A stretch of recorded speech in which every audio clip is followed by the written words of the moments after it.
Excelentísimo señor Felipe Calderón, presidente de los Estados Unidos mexicanos, señora doña Margarita Zavala, maestro Carlos Fuentes, doña Silvia, muy distinguido Carlos Aguirre, muy distinguido Francisco Aguirre, muy distinguida familia Aguirre, muy distinguidas señoras, muy distinguidos señores. Me honra mucho participar en este acto tan importante, un acto que conmemora 65 años del ejercicio de una libertad democrática fundamental en nuestro continente. Participar esta noche al lado del maestro Carlos Fuentes, que ha inspirado tanto a nuestra América Latina, y decir en presencia de ustedes, con el más profundo sentimiento y con toda la convicción, que el presidente Calderón es el líder más valeroso del mundo contemporáneo, que nos ha dado un gran ejemplo en la lucha contra ese fenómeno que amenaza las democracias, que es el terrorismo.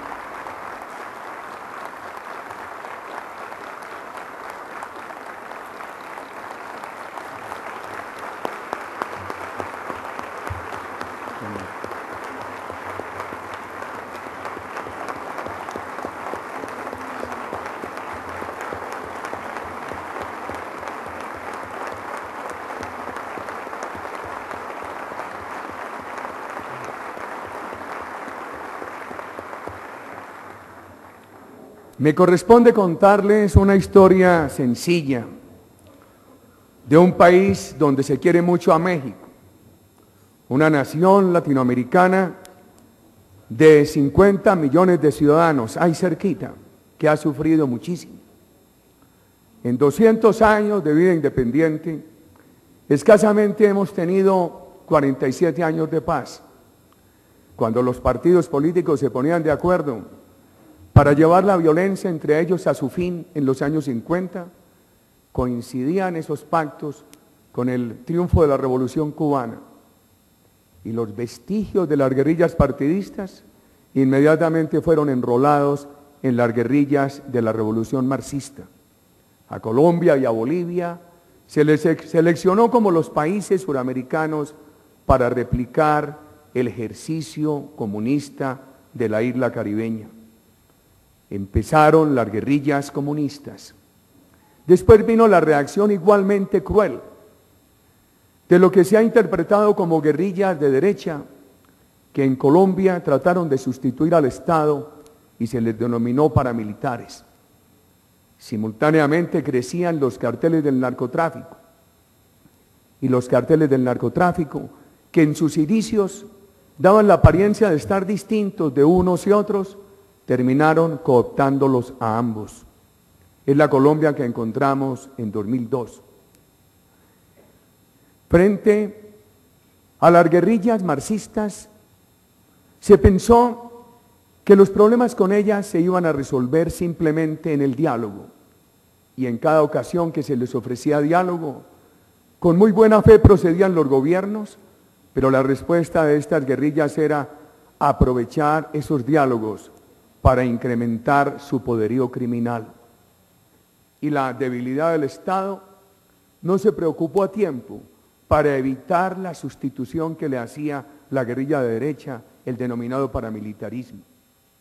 Creo yo, y lo digo con inmenso respeto por la honorabilidad de quienes me antecedieron en la presidencia de la República, que en algunos segmentos de la sociedad y del liderazgo político de Colombia hubo equivocación frente al narcotráfico. Inicialmente se pensó que Colombia sería solamente un país de paso, un país donde la coca de Bolivia y de Perú haría tránsito hacia el mercado de los Estados Unidos. Nadie anticipó que pudiera ser un país de producción. De pronto, aparecieron 5.000 hectáreas y en pocos años se convirtieron en 470.000 hectáreas sembradas de hojas de coca. Nadie pensó que Colombia podría ser afectado por el consumo. Y en la última encuesta aparece que el país tiene 360.000 enfermos adictos y 1.600.000 personas reconocen consumir drogas ilícitas. Y el fenómeno no es un fenómeno subestimable, es un fenómeno creciente al cual no pueden ser ajenas nuestras sociedades. ¿Cómo nos propusimos enfrentar el tema? Pensamos en la situación política de América Latina. Descartamos ubicarnos en esa polarización en que han querido someternos, izquierda o derecha. Consideramos que esa polarización es una polarización obsoleta, que hoy, cuando casi todos los gobiernos dicen estar girando alrededor de la regla democrática, las luchas de la izquierda contra las dictaduras militares son luchas del pasado. Creemos que hoy hay cuasi dictaduras de izquierda que se ufanan de estar en la vanguardia de las luchas sociales y que practican los peores vicios de antiguas dictaduras militares de derecha. Por esto y por muchas razones, nosotros llegamos a considerar que esa ubicación era obsoleta. Entonces pensamos en el puro centro democrático. Y observando el continente, llegamos a la conclusión que había democracias progresando y democracias en retroceso, y que para calificar a unas u a otras era necesario definir valores democráticos fundamentales. Y propusimos trabajar 5 valores democráticos: la seguridad, las libertades, la lucha por la cohesión social, la independencia de instituciones, el pluralismo participativo. La seguridad es un valor democrático, una fuente de recursos. El continente tiene que quitarse la idea equivocada de que la seguridad es un remanente de dictaduras. Uno podría dividir los países de la región en esta materia en países que han tenido el valor de reconocer fenómenos de inseguridad, de enfrentarlos. México es un gran ejemplo. Si algo tenemos que aplaudir desde la comunidad internacional, es el coraje del presidente Calderón de haber puesto sobre la mesa un fenómeno criminal que venía avanzando subrepticiamente, erodando la institucionalidad mexicana, creando inmenso peligro, y haberse dispuesto a enfrentarlo. Colombia hizo lo propio. Hay países de la región que tienen estos fenómenos crecientes, no los reconocen, no los enfrentan. Hay países de la región que tienen, por ejemplo, unos indicadores de crecimiento del narcotráfico y de la inseguridad mucho más alarmantes que los colombianos o mexicanos, y sin embargo se niegan a reconocerlos y a enfrentarlos. Hay países que están empezando a enfrentar estos problemas tímidamente. Ojalá los esfuerzos de Brasil en Río de Janeiro, con miras a los Juegos Olímpicos y de cara al Campeonato Mundial de Fútbol, se extiendan a otras ciudades brasileras. Por supuesto, hay países de la región como los hermanos centroamericanos que necesitan una inmensa ayuda de quienes más han avanzado, porque tienen el problema, la voluntad de enfrentarlo, pero están afectados por la debilidad de las instituciones y la escasez crítica de los recursos presupuestales. El tema de las libertades lo asocio con el tema de la cohesión social. Es una ecuación inseparable. La libertad de iniciativa privada, que es el único camino al bienestar, es sostenible en la medida que se avance en la cohesión social. Y por supuesto, lo único que hace sostenible la cohesión social es que haya una política sostenible de impulso a la iniciativa privada con criterio fraterno. Hace un año, en el Perú había la idea de un gran avance económico, pero de un atraso en materia de cohesión social. Y eso produjo una elección presidencial inesperada, 3 meses antes del debate electoral.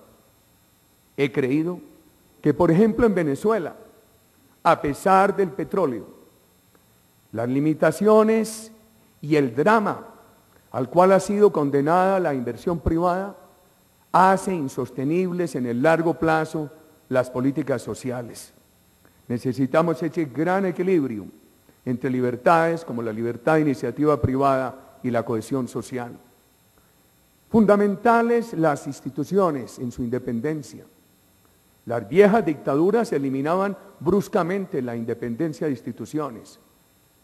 Estas cuasi dictaduras que hay en algunos países del continente las eliminan más sutilmente. En algunos ya el Ejecutivo controla la justicia o se ha atrevido a darle el golpe de Estado al Legislativo. Y mientras América Latina protestó por el golpe de Estado contra el Ejecutivo de Honduras, guardó prácticamente silencio frente al golpe de Estado contra el Legislativo de Venezuela.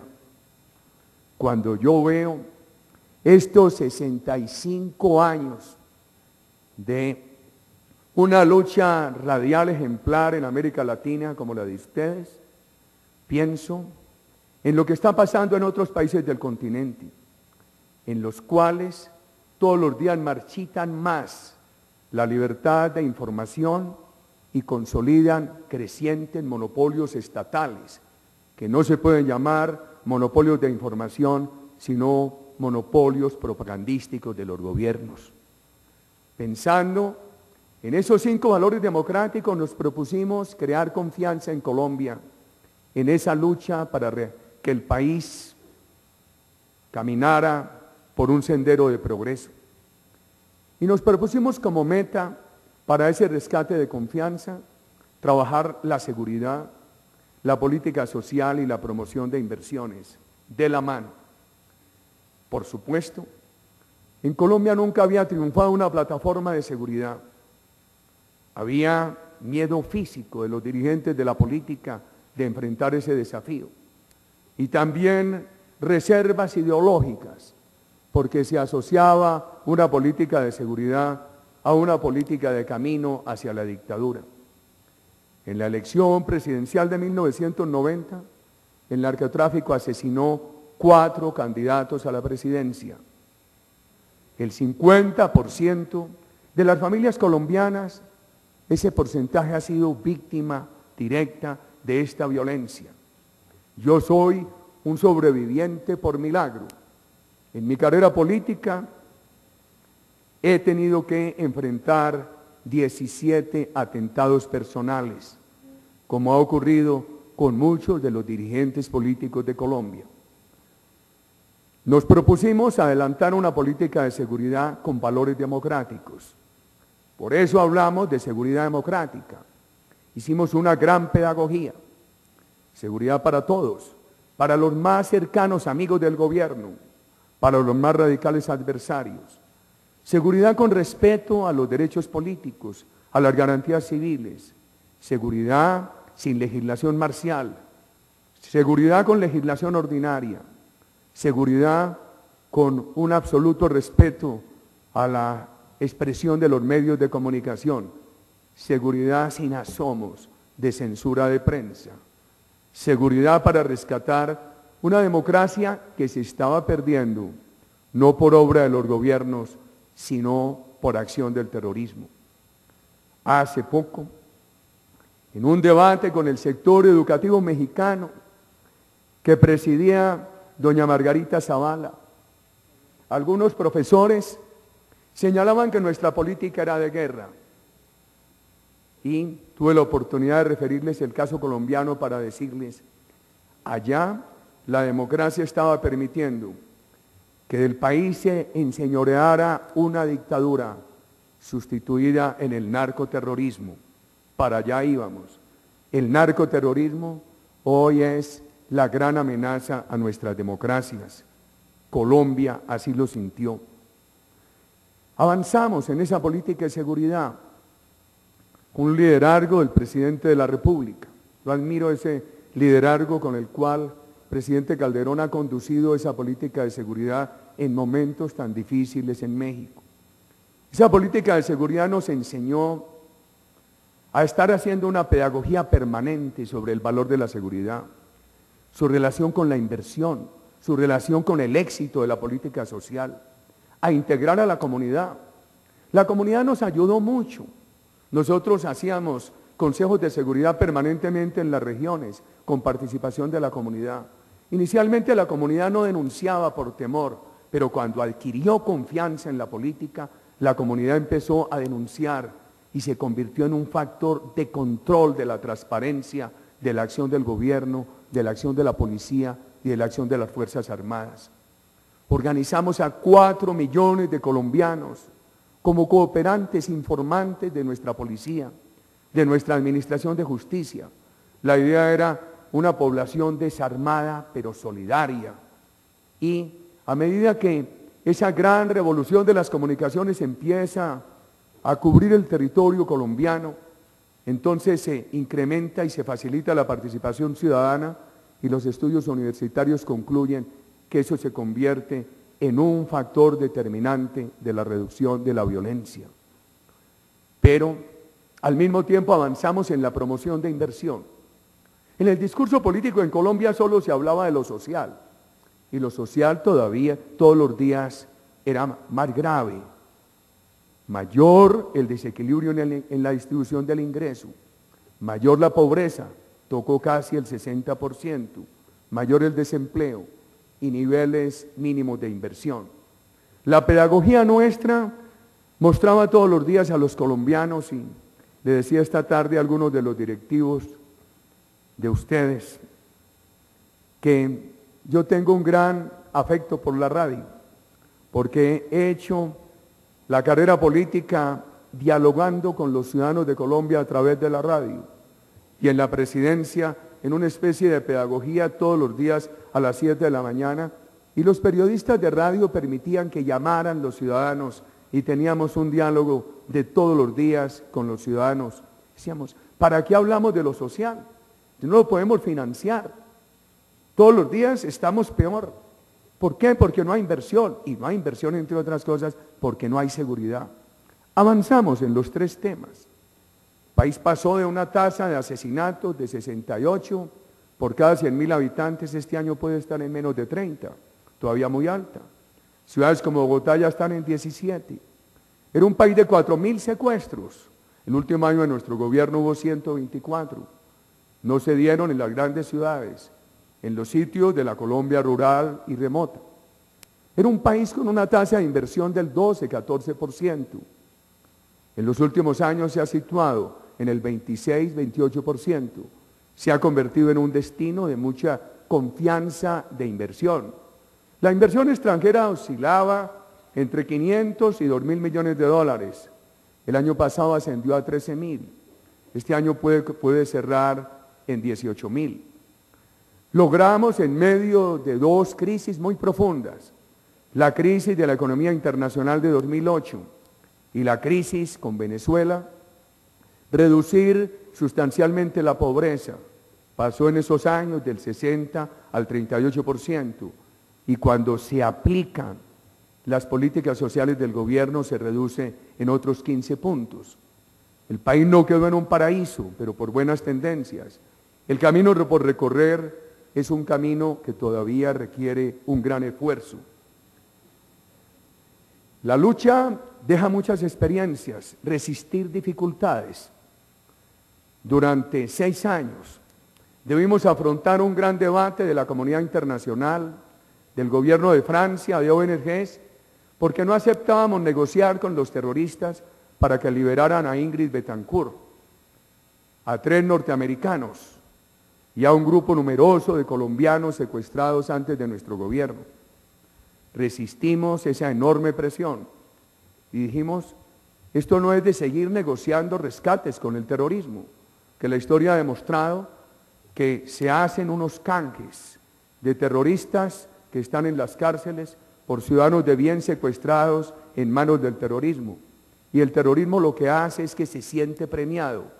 Y 2 semanas después de esos intercambios ya no secuestra a 10, sino que secuestra a 100. Resistimos un tremendo debate en lo doméstico e en lo internacional. Y logramos rescatar a Ingrid Betancourt en un rescate totalmente incruento. Tuvimos muchas dificultades en la comunidad internacional porque debimos denunciar la presencia de terroristas colombianos en Venezuela y en Ecuador. Recuerdo los dolores de cabeza que le causé al presidente Calderón, porque cuando nos vimos en la necesidad de bombardear un campamento terrorista que estaba en la selva ecuatoriana, desde el cual se asesinaba a colombianos, se manejaba el narcotráfico y se administraba el secuestro de Ingrid Betancourt, allí estaba una niña mexicana en un campamento terrorista con Raúl Reyes y le causamos muchas dificultades al presidente Calderón y mantengo toda la gratitud por la paciencia que él tuvo con nosotros y procuré darle la cara siempre a la ciudadanía mexicana explicando por qué habíamos tenido que acometer esa acción. Estábamos seguros que allí no había civiles, era el campamento terrorista de Raúl Reyes. Abatido el 1 de marzo de 2008, al día siguiente empezó la operación de inteligencia militar que permitió que el 2 de julio de ese mismo año liberáramos a Ingrid Betancourt. Tuvimos momentos trágicos cuando intento el primer rescate militar de secuestrados, los asesinan. Y esa noche lo que tuve que hacer fue estudiar por qué había fallado nuestro operativo militar, decirle al país la verdad, asumir la responsabilidad. Nuestra idea siempre era que el presidente asumiera la responsabilidad en los momentos de dificultad, como lo hicimos esa noche, pero los éxitos los asumieran los ministros. Cuando se rescató a Ingrid Betancourt, era ministro de Defensa el actual presidente, el doctor Juan Manuel Santos. Me dijo, presidente Uribe, vamos a ir a recibirla. Le dije, no, ministro, vaya usted, lo necesitamos por su futuro político. Resérveme a mí para las malas noticias.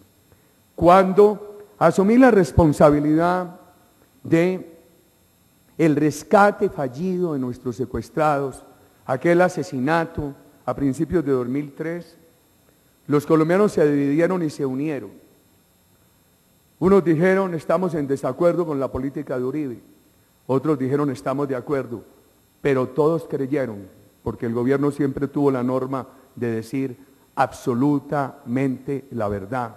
Eso dio confianza en nuestra política, a pesar de que muchos estaban en desacuerdo con esa política. Cuando bombardearon los terroristas el club en Nogal de Bogotá, al amanecer allí, en medio de las ruinas, la sangre, los familiares de las víctimas me decían, presidente, reverse esta política, hay que negociar con los terroristas. Hice un ejercicio de las 2 a las 6 de la mañana en la calle, pedagógico, diciendo, mire, el terrorismo es insaciable. Si nosotros tuviéramos una agresión externa, no nos declararíamos vencidos. Esto es tan grave como lo que sería la más grave agresión externa. ¿Cómo nos vamos a declarar vencidos?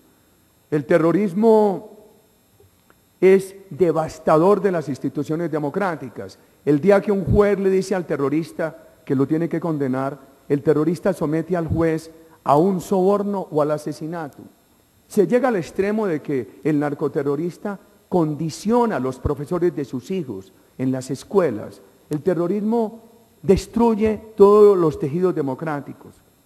Y a las 6 de la mañana le dije a mis casuales interlocutores y a los periodistas, no me sigan pidiendo en medio de este dolor que reversemos. Más bien, llenémonos de valor. Y se nos ocurrió una frase, Bogotá llora pero no se rinde. Y en medio del dolor, el país se fortaleció mucho. Estamos en medio hoy de 2 debates, el de la negociación y el de la legalización de la droga. Con el terrorismo no hay posibilidad de negociación. El gobierno de España que termina se eligió en 2004 con alguna ilusión de negociar con ETA, que fracasó. Creo que lo que está pasando con ETA nos da a todos una gran lección. Todos los procesos de negociación fracasaron y todos los procesos de autoridad tuvieron éxito. El último proceso de autoridad exitoso fue la decisión de Francia de decirle a ETA no más presencia de ETA en el territorio francés y de autorizar a la policía española para incursionar en territorio francés a perseguir a ETA. El mundo todavía no ha asimilado el efecto tan importante de esa decisión francesa en la determinación de ETA de renunciar a la apelación de las armas, a seguir apelando a las armas. Yo creo que hay que hacer mucha claridad. El desarrollo del derecho penal tiene instituciones de sometimiento de criminales a la justicia. Cuando dicen la verdad, desarticulan redes criminales, entregan los bienes ilícitamente adquiridos para reparar víctimas, los fiscales y jueces les conceden reducciones de penas, etc. Una cosa en la cual hay que hacer claridad.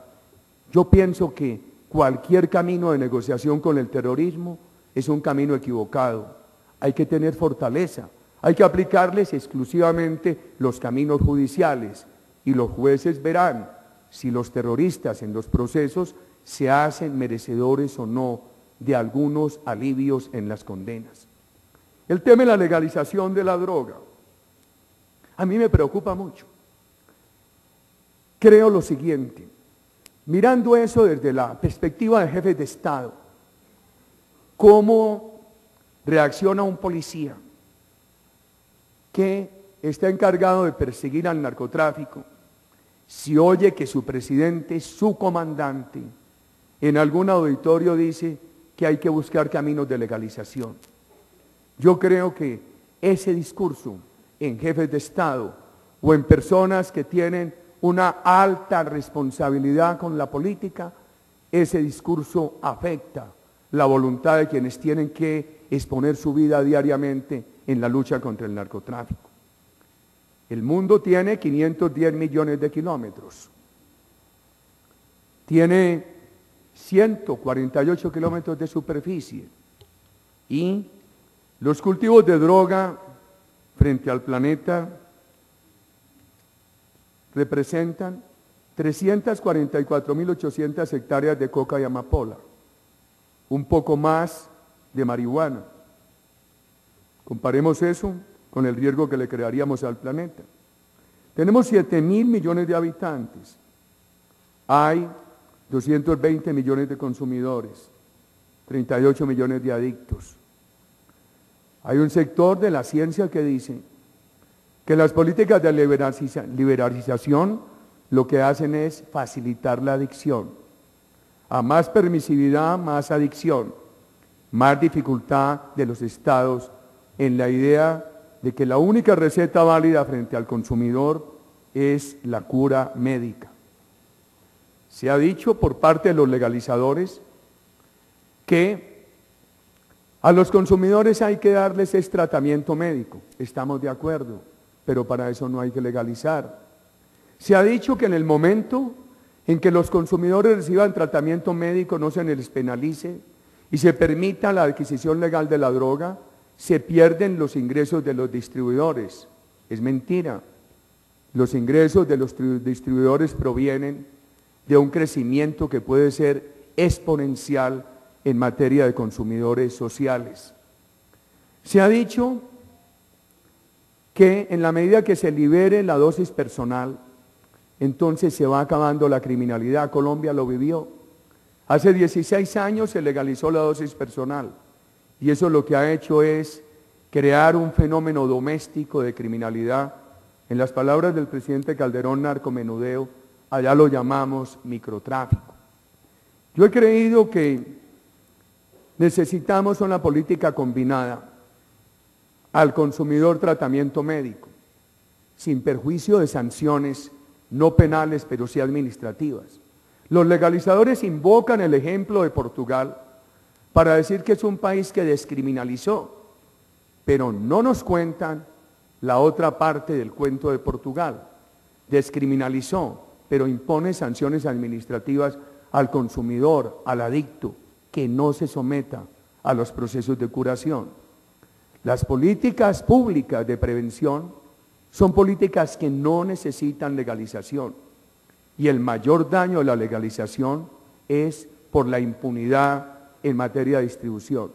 Una gran dificultad que hemos tenido en Colombia es que el distribuidor es muy difícil de condenar porque generalmente lleva una dosis personal, entonces fácilmente se le confunde con el consumidor. Por eso yo creo que una política inteligente frente a la comunidad, frente al consumidor, no puede ser una política que excluya la penalización del distribuidor. Y por supuesto esa política combinada no tiene que ser una política de legalización. Por supuesto, nosotros tenemos un inmenso capital en biodiversidad. A cualquier precio mínimo que se ponga la droga, es un estímulo en la legalización para destruir nuestras reservas de biodiversidad. Nosotros somos un país amazónico en Colombia. Tenemos el 53% del territorio en la Amazonía. Y el gran enemigo de nuestra Amazonía ha sido la droga, independientemente del precio. Yo creo que los legalizadores no han estimado el efecto perverso de la eventual legalización en la destrucción de las reservas ambientales. Ya hay economistas que nos han dicho que la tributación que se impondría en el evento de la legalización jamás alcanzaría las cifras enormes que tendría que apropiar el Estado para enfrentar un fenómeno creciente de consumo y de adicción. Por supuesto, tenemos que darle a los jóvenes alternativas. Yo hablo con muchos jóvenes de la Universidad Colombiana y me dicen, mire, nosotros tenemos universidad, pero somos muy pobres. No tenemos posibilidades de empleo, de emprendimiento. En cualquier momento nos salimos de la universidad y quedamos en el narcotráfico. Yo creo que le debemos a esa juventud una gran respuesta para que no la reclute el crimen. Educación pertinente y llevarle todas las herramientas de la economía de mercado para que ellos sean emprendedores. La historia de don Francisco Aguirre, que nos relatan en ese bello inicio radial de hace 65 años, es la historia que uno quisiera para todos los jóvenes latinoamericanos. Una historia exitosa de emprendimiento. Ahí es donde tenemos nosotros un reto en los años que vienen. México ha sido inmensamente generoso con Colombia. Mi generación creció oyendo rancheras, leyendo la bella historia mexicana. Aquí han asilado a muchos colombianos. Yo, en muchos momentos de peligro, he encontrado en México calidez y amistad. Invoco eso para decir algo muy sencillo.